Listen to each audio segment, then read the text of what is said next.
Mayoriya ng mga botante ayon sa isang survey ang naniniwalang laganap ang korupsyon sa gobyerno kung saan posibleng sangkot umano ang ilang matataas na opisyal kabilang si dating Congressman Elizalde Co, dating House Speaker Martin Romualdez at ang mag-amang Pangulong Ferdinand Marcos Jr. at Representative Sandro Marcos. Si Jason Rubrico magbabalita.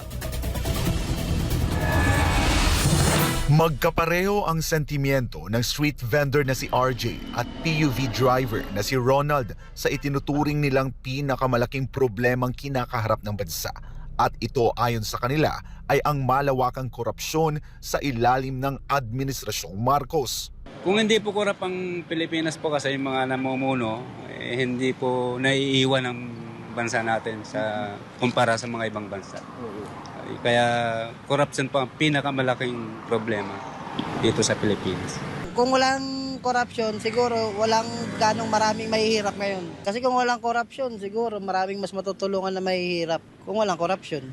Ayon sa pahayag 2025 End of the Year Survey ng Publicus Asia, 25% ng 1,500 respondents ang nagsabing ang kalagayan ng korupsyon at ang epekto nito sa public trust ang pangunahing aalalahanin ng mga Pilipino na dapat tutukan ni Pangulong Ferdinand Marcos Jr. Kasunod dito ang pangamba na ang buwis na kinokolekta ng gobyerno ay maaaring nauuwi sa katiwalian o nawawala dahil sa korupsyon na binanggit ng 15% ng mga respondent. Dagdag pa ng survey, 9 sa bawat 10 rehistradong botanteng Pilipino ang naniniwalang laganap ang katiwalian sa pamahalaan kasunod ng mga kamakailang pagbubunyag hinggil sa umano'y maling paggamit ng pondo ng gobyerno.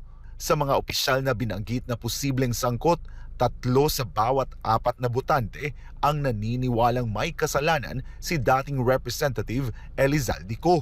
Sinundan ito ni dating House Speaker Martin Romualdez na itinuturing na may pananagutan ng 2 sa bawat 3 botante.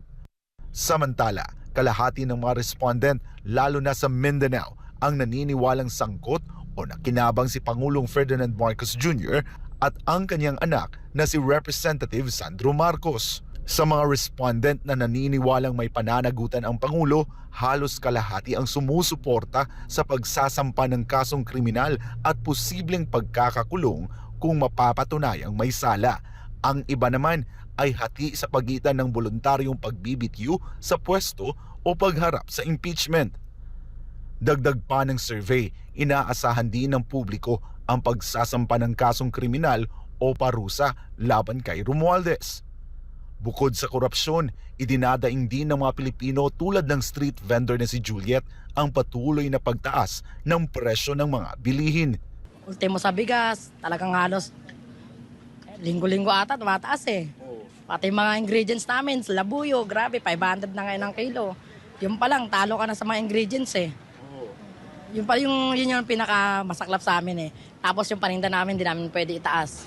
Kasi syempre, magrereklamo lahat ng mga tulad ng mga riders na ang gusto lang sapat lang na income nila eh.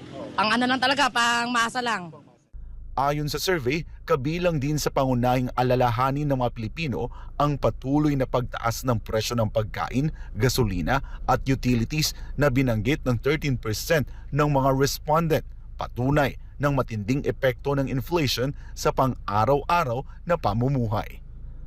Para sa Diyos at sa Pilipinas kong mahal, ako si Jason Rubrico, SM9 News.